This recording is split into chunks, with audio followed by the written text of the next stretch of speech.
जब भी हम उनसे पुकारते हैं, जिन्हें हमारी बहुत सुनता और कबूल करता है।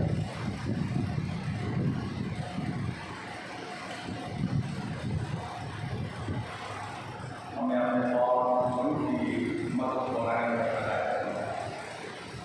हमारी बहुत के नाम आमीन।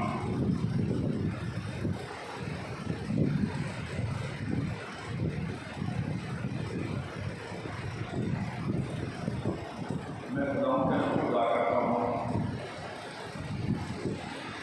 कि खुदावंद ने आज एक बार फिर मुझे मौका बख्शा कि मैं आपके साथ इबादत भी कर सकूँ और खुदावंद के खुदावंद को पेश कर सकूँ।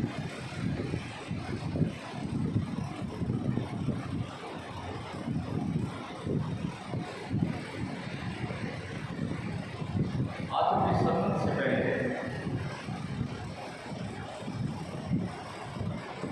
एक बार फिर गीत नंबर 455 है।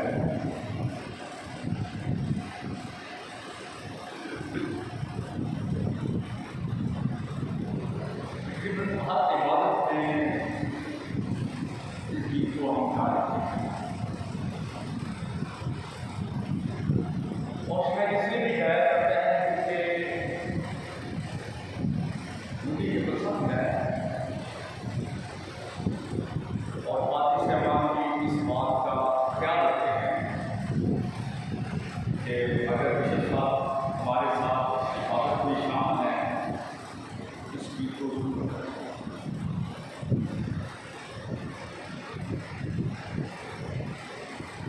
इस गीत को मैं क्यों पसंद करता हूँ? शायद एक वजह ये जरूर है कि इसकी रात जो है वो बड़ी अच्छी है।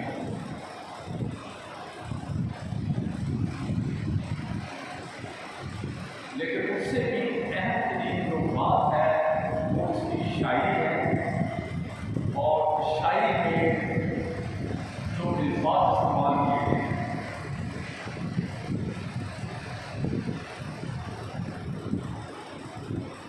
मैं बार बार इस बात का जिक्र कर चुका हूँ कि जब हम कोई सभी गीत गाते हैं तो हमारा वास्ता उसकी रात से होता है, उसके अल्फाज से नहीं होता। और बेशुमार ऐसे गीत हैं जिन्हें हम बड़े से सुनाते हैं।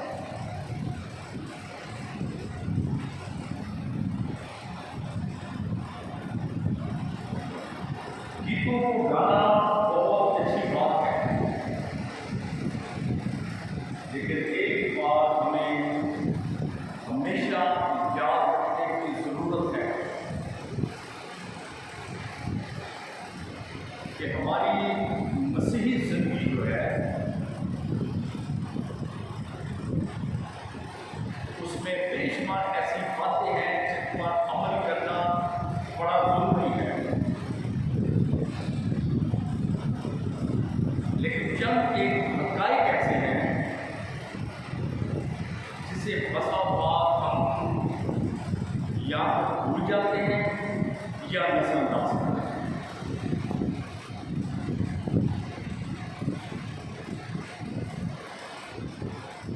मैं इसकी तशरीह यूँ करना चाहूँगा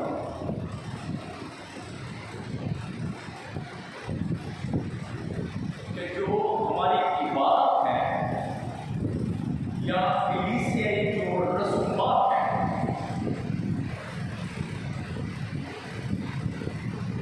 हत्ता के जो हमारे त्यौहार हैं,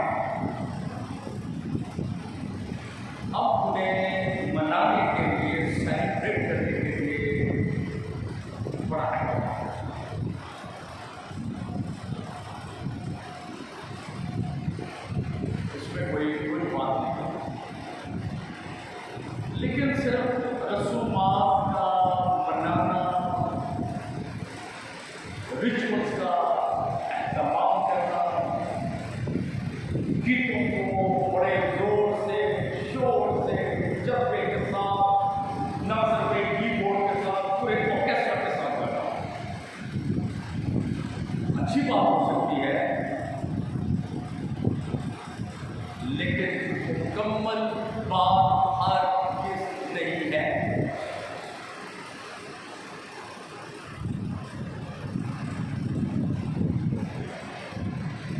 इसीलिए जब आप मुस्लिम चर्चों को विजिट करें या देखें या सुने,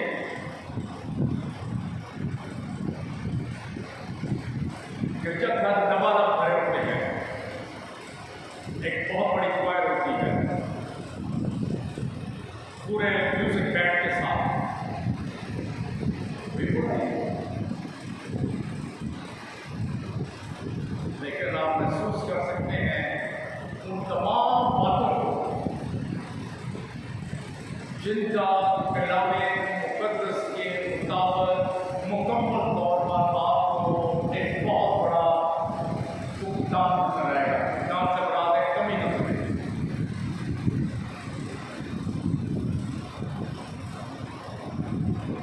मैंने पिछली दफा भी इस बात का जिक्र किया था, हम खातों की ये बड़ी ख्वाहिश और हसरत होती है कि जब इबादत का नाज हो तो चर्च भरा पड़ा, भरा नहीं सेटल में तो पूरी नहीं हो सकती, किसी बस्ती के चर्च में जरूर हो सकती, लेकिन यकीन जाने हम इस चीज़ को अड़े नहीं आते। चर्च चाहे भरा हो या आधा हो या आधे से भी कम हो, जब हमने कुछ सिखाना है या पैगाम देना है तो हम उसी अहमियत से देते हैं। हाँ, अगर ज़्यादा लोग होंगे तो कुछ इस बात की होगी कि बजाय 5-10 मुस्तफीद हो, ज़्यादा से ज़्यादा लोग मुस्तफीद हो।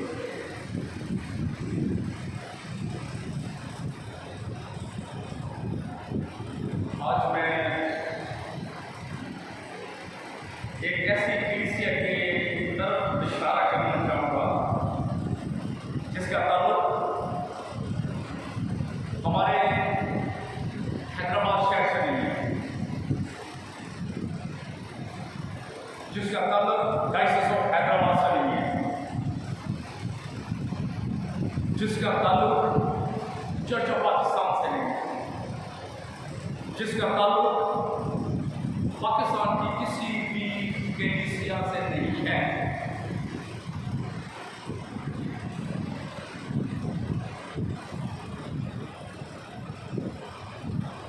उसका ताल्लुक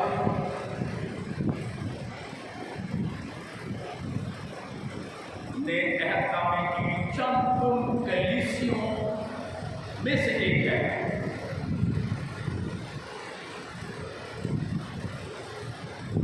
जिसके लिए मुक़द्दस पौलुस रसूल एक बोझ था और उसके एक हम खिदमत भाई ने जिसका नाम अब्बास था, उस कलीसिया को कायम किया। जिस कलीसिया को उसके साथी ने कायम किया, पौलुस रसूल उस कलीसिया के बारे में अपनी फिक्रमंदी का इज़हार करता है। अगर एक तरफ पौलुस रसूल को खुशी है कि वो कलीसिया कायम हुई, तो दूसरी तरफ उसकी फिक्रमंदी है कि वो कलीसिया कर क्या रही है। क्या सिर्फ कलीसिया बना रही है? क्या सिर्फ इबादत करते हैं? क्या सिर्फ हमदो सना करते हैं? क्या सिर्फ रसूलनाम पर करते हैं?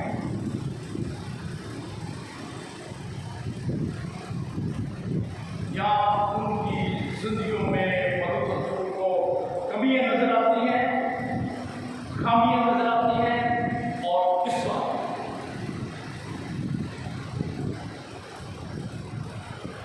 आप मेरे साथ देखिएगा,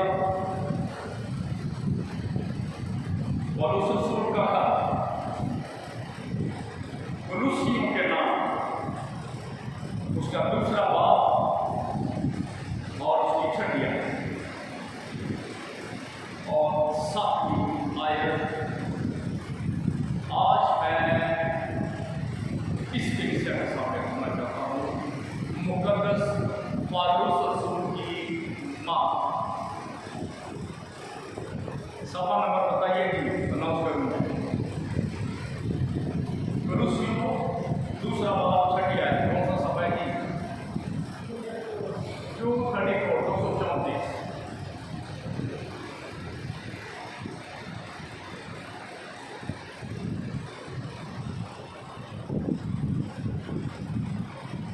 बस जिस तरह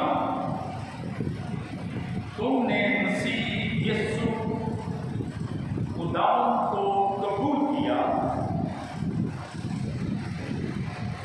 उसी तरह उसमें चढ़े।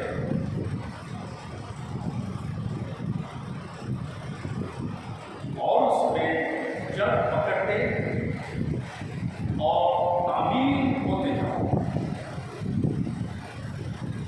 और जिस तरह तुमने तालीम पाई, उसी तरह ईमान में मजबूत रहो और खूब शुक्रगुजारी किया। ये वो नसीहत है जो पौलुस रसूल इस कलीसिया को अपना खत लिखते वक्त करता है, जबकि वो इसी कलीसिया की तारीफ करता है, उन्हें मुकद्दस पुकारता और ईमानदार पुकारता, जिससे मुराद यह है कि वो लोग जो पहले यीशु को नहीं जानते थे, उन्होंने यीशु को कबूल किया, अब वो ईमानदार भी बन गए हैं और मुकद्दस भी बन गए हैं। यहाँ पर मुकद्दस से मुराद सिर्फ बोली नहीं, बल्कि एक ऐसे लोग हैं जो बिल्कुल अलग कर दिए गए, एक खास मकसद के लिए, एक खास ईमान की वजह से, एक खास शख्स के। और ये एक मामूल की बात थी मुकद्दस पौलुस के लिए कि वो लोग जो कि मसीही बन जाते थे, खुदावंद यीशु मसीह पर ईमान रखते थे, वो उन्हें ईमानदार भी कहता है और मुकद्दस भी कहता है।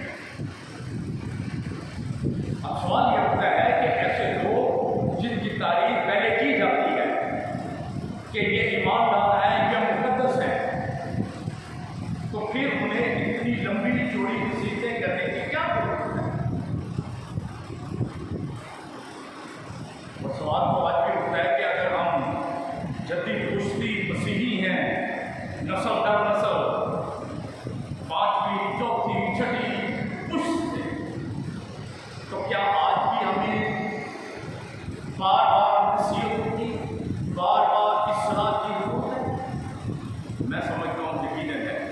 अगर उस कलीसिया को जो ईमान ले रहे थे, जिनसे पौलुस रसूल खुश था, फिर भी उसने एक खत लिखा जिसमें एक बेशुमार नसीहतें लिखी,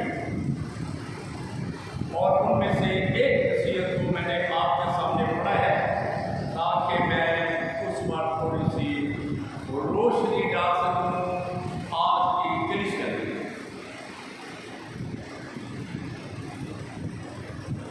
मैं इसी 2 आयात को दोबारा आपके सामने पढ़ूंगा।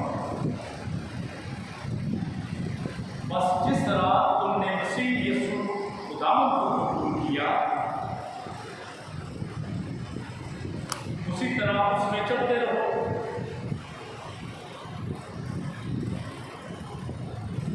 और उसमें जड़ पकड़ते और तामीर होते जाओ। और जिस तरह तुमने तालीम पाई, उसी तरह ईमान में मजबूत रहो और खूब शुक्रगुजारी किया करो।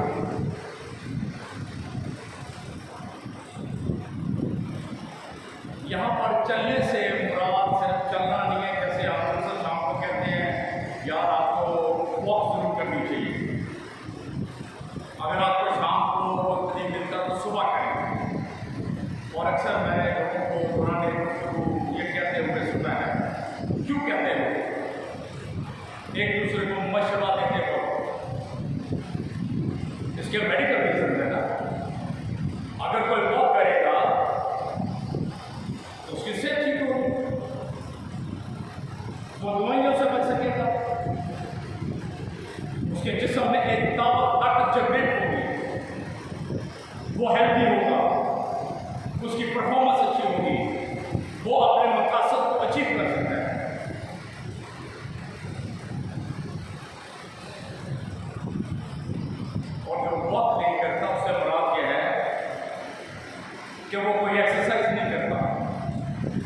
इससे मुराद है उसे अपनी सेहत की फिक्र नहीं है।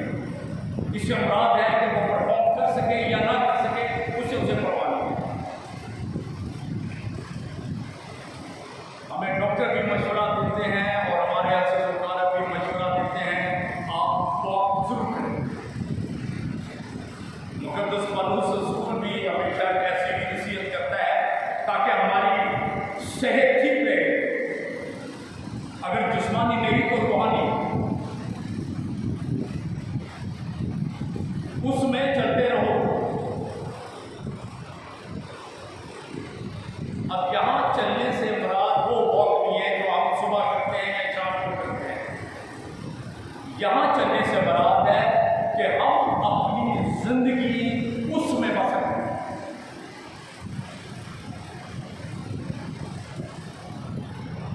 अब मसीही होना बहुत फर्क है, मुक़द्दस कहलाना बड़ा फर्क है, ईमानदार कहलाना बड़ा फर्क है। और अगर ये फर्क ना होता तो पौलुस रसूल इस बात की निशानदेही ना करता और जोर ना देता कि उसमें चलते रहो। ईमानदार तो वो थे, मुक़द्दसीन तो वो थे, कलीसिया तो वो कहलाते थे, इबादत तो वो करते थे, हमदो सना तो वो करते थे, और दीगर रिचुअल्स भी वो करते होंगे मिसाल के तौर पे जो हम करते हैं। लेकिन पौलुस रसूल को मालूम था कि मसीही ईमान रखने के बावजूद उनकी जिंदगी वो जिंदगी नहीं जो होनी चाहिए, इसलिए उन्हें नसीहत करता है उसमें चलते रहो। यानी कि हमें अपनी जिंदगी मसीह यीशु खुदा में बसर करने की जरूरत है। हम बेचारे और मासूम जिंदगी कलीसिया में बसर करना चाहते हैं।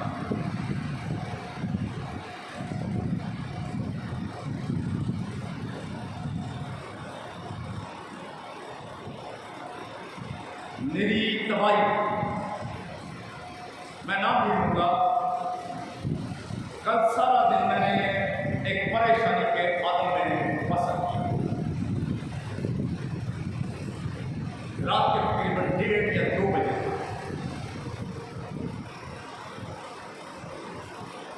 अफसोस सद अफसोस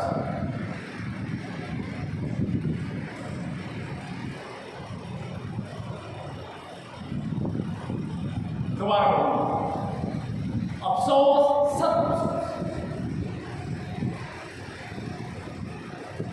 कहने को हम भी मुक़द्दसीन, हम भी ईमानदार, हम भी मसीही, लेकिन जिंदगी का बसर करते हैं कलीसिया में।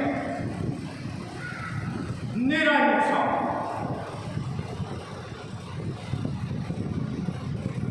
वजह क्या है? मेरी डायसिस के 2 पौधी सवाल कल बेहद परेशान, उनकी कलीसियाओं के चंद अनासर ने उनका नाक में दम कर दिया। ना इज्जत करते हैं, ना एहतराम करते हैं। कौन सी बात, कौन सी प्रश्न, कौन सी हमदोसना, कमाल कर। अगर ओहदा नहीं है, पोजीशन नहीं है, कोई चीज बात नहीं कर रही। बात लोगों के नजदीक से 2% के नौकर है, जब इन्हीं नौकरों ने अपनी जिंदगियां खुदा के लिए, खुदा के लोगों के लिए वक्त की।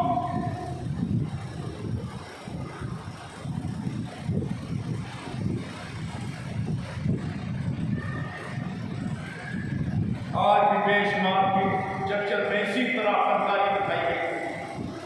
हालेलुया, तारीफ करें मेरे जीवन में यीशु। कभी इच्छा है कि कलीसियों के अंदर क्या होता है, लोग एक दूसरे के साथ क्या करते हैं, लोग खादमों के साथ क्या करते हैं, और कभी कभी खादम भी कुछ करते हैं, कमाल कर दिया। जिन्होंने कलीसिया कायम की, जिन्होंने मदद की, जिन्होंने बचात की, जिन्होंने अपनी जिंदगी के अंदर सराहने देखे, वो कल भी रोते थे तो आज भी रोते हैं। कैसे मुकद्दसी, कैसे, लेकिन पौलुस रसूल ने यहाँ इतनी सारी नसीहतें की है, उनमें से सिर्फ एक नसीहत, बस जिस तरह तुमने मसीह यीशु खुदावंद को कबूल किया, हम कबूल थोड़ी करते हैं, जरा जायजा लेना, मैं चैलेंज कर रहा हूँ, क्या हम यीशु को कबूल करते हैं या खानदानी मसीही है, या बचपन में बपतिस्मा हो गया तो मसीह हो गए, अभी होश में नहीं संभाला तो कन्फर्मेशन हो गई तो पक्के मसीह हो गए। ऐसे मसीह नहीं चाहिए, वो मसीह जिसने मसीह यीशु खुदावंद को कबूल किया अपना निजात देता होने के। अब उस मसीह से पौलुस रसूल का तकाज़ा है कि उसी में अपनी जिंदगी बसर चलते हैं। और फिर कहता है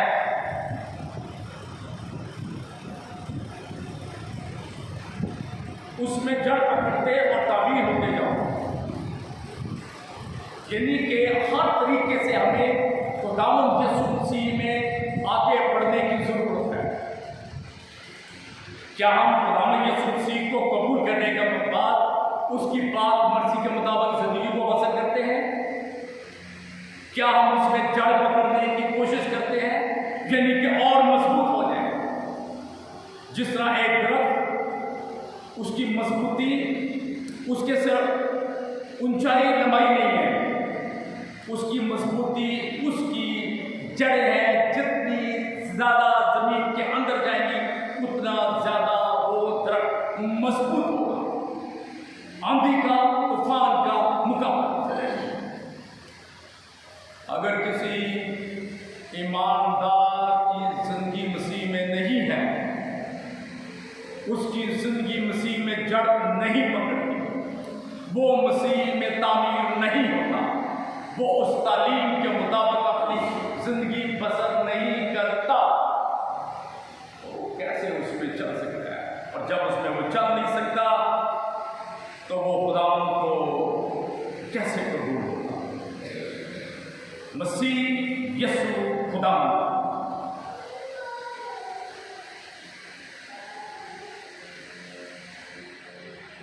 यकीनन हम यीशु को जानते हैं, यकीनन हम मसीह को भी जानते हैं, लेकिन पौलुस रसूल ने अपनी इस नसीहत को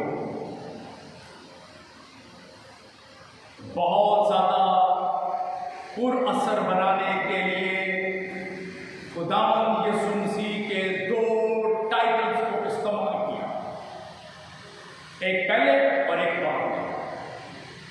यीशु की शख्सियत, उसका नाम यीशु है, लेकिन यीशु से पहले वो कहता है मसीह। ये वो शख्स है जो कि खुदा का चुना हुआ है, उसका मसाया है, उसका अपॉइंटेड है, जिसके बारे में कहा गया था, जिसके बारे में लिखा गया था, जिसके बारे में पेशन गोई की गई थी। ये वो है जो गुनाहों से निजात देता है और जिसे खुदावंद कहा गया है कि वो खुदा। अगर किसी ईमानदार के लिए मसीह यीशु उसका खुदावंद नहीं है तो वो उसमें कैसे चलेगा? वो उसमें उसी वक्त चलेगा जब मसीह यीशु उसका खुदावंद। इसी खत के आगाज में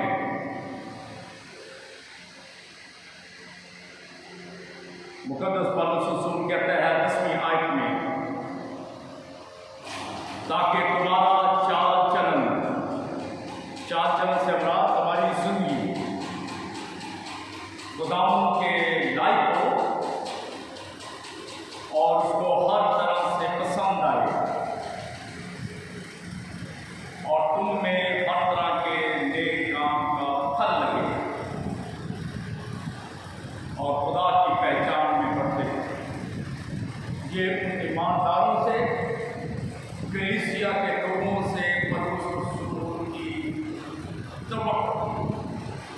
पहला बाप उसकी 10वीं आयत, हमारा चाल चलन खुदावंद के लायक हो और उसको यानी कि खुदावंद को हर तरह से पसंद आए और तुमने हर तरह का नेक काम का फल लगे। हमारी जिंदगी खुदावंद के हुजूर लायक और पसंद की जानी चाहिए और हमने हर तरह के नेक काम का फल लगना बड़ा जरूरी है।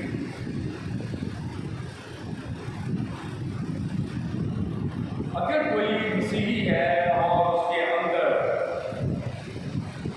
फल नहीं लगता खुदावंद यीशु मसीह की तालीम के मुताबिक, तो उसका चाल चलन कैसे, उसकी जिंदगी कैसे खुदावंद यीशु को कबूल हो सकती है। जब मैं इस खत का मुतालिया कर रहा था तो इसमें बेशुमार ऐसी बातें लिखी हुई हैं, खासतौर पर तीसरे बाब में, जिनको मैं आज नहीं पढ़ना चाहता क्योंकि मुकद्दस पाक रसूल तो बहुत बहादुर रसूल था। मैं चाहे एक बिशप हूँ, शायद इतना बहादुर नहीं हूँ, क्योंकि अगर पौलुस रसूल ही की बातों को पढ़ूंगा तो वो भी ना द्वार गुजरेगी। सवाल ये होगा जी आज ये पढ़नी थी आयतें, आज ही पढ़नी थी जब हम आए थे और बिशप साहब हमें देख के पढ़ रहे थे, तो भाई मैं ऐसे चक्कर में नहीं पढ़ना चाहता। आपका ईमान है ना इस बाइबल पे, तो तीसरे बात को पढ़ लीजिएगा, मेरे बिहाफ पे खुद ही समझ लगेगी कि पौलुस रसूल क्या कह रहा था। क्योंकि अगर आपको गुस्सा भी आएगा ना पौलुस रसूल पे, तो आप कुछ नहीं कर सकेंगे, क्योंकि वो दुनिया में नहीं अगर होता तो शायद वही हाल होता जो उस वक्त के ईमानदार ने चित्त बन गया और छोड़ा आज भी नहीं जाता।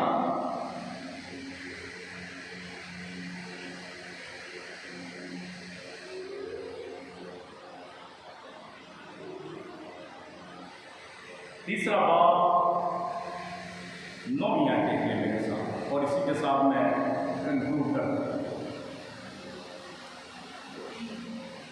195 सफ़ा है पुराने एडिशन में, जिसमें पहले बाइबल निकालने की देखकर तीसरा बाब 9वीं आयत।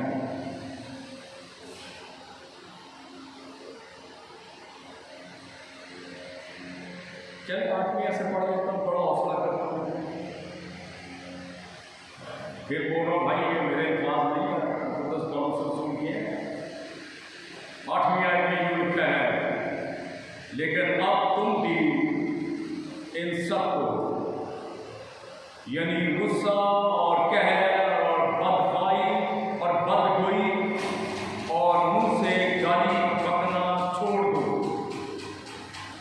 9वीं आयत, एक दूसरे से झूठ ना बोलो, क्योंकि तुमने पुरानी इंसानियत को उसके कामों समेत उतार डाला और नई इंसानियत को पहन लिया। ये वो एक हकीकत और एक असम्पशन है जो पौलुस कह रहा है कि अगर तुम मसीह हो तो इससे मुराद यह है कि तुमने मसीह को कबूल करने के बाद अपनी पुरानी इंसानियत को उतार दिया है, अब नई इंसानियत को पहन लिया है। अब उस सही इंसानियत में पुरानी तमाम बुराइयां और खराबियां खत्म कर दी। और अगर किसी एक ईमानदार में या कलीसिया की जमात में वो तब्दीली नहीं आई, बल्कि वही पुरानी बातें जिनका जिक्र पौलुस रसूल बार बार कहता है कसरत से पाई जाती है, तो कौन सी नई इंसानियत है? पौलुस रसूल को क्यों कहना पड़ा कि मसीह यीशु खुदावंद में चलते रहो, उसमें जड़ पकड़ो, उसमें तामीर होते जाओ, उसकी तालीम के मुताबिक तालीम के मुताबिक उसमें कलीसिया दस्तूर कोई मायने नहीं रखती।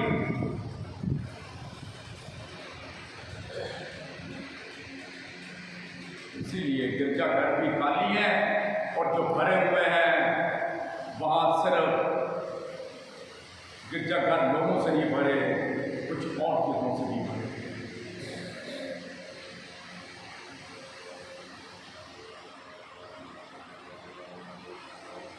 एक और आयत सुने, मुकद्दस यूहन्ना का पहला का दूसरा बाब और उसकी छठी आयत। जो कोई ये कहता है कि मैं उसमें कायम हूं, तो चाहिए कि ये भी, यानी कि वो शख्स जो कहता है उसी तरह चले जिस तरह वो चलता था, यानी कि जिस तरह मसीह चलता था, जैसे मसीह ने अपनी जिंदगी बसर की, जैसे मसीह ने अपनी तालीमात दी कि हम उसके मुताबिक अपनी जिंदगी बसर करें। और अगर उसके मुताबिक नहीं करते तो उसका मतलब है कि आप उसमें कायम नहीं, और अगर कायम नहीं तो फल कौन लेकर आएगा? जब फल नहीं लेकर आएंगे तो हमारी जिंदगी, हमारा चाल चलन मसीह के रसूल कैसे मकबूल है। मेरी दुआ है कि खुदा हम सबको इस बात की तौफीक इनायत करे कि हम महज रस्मन मसीह बनकर नहीं, बल्कि ऐसे ईमानदार बनकर जिंदगी बसर करें जो मसीह में चलते हैं, जो उसमें जड़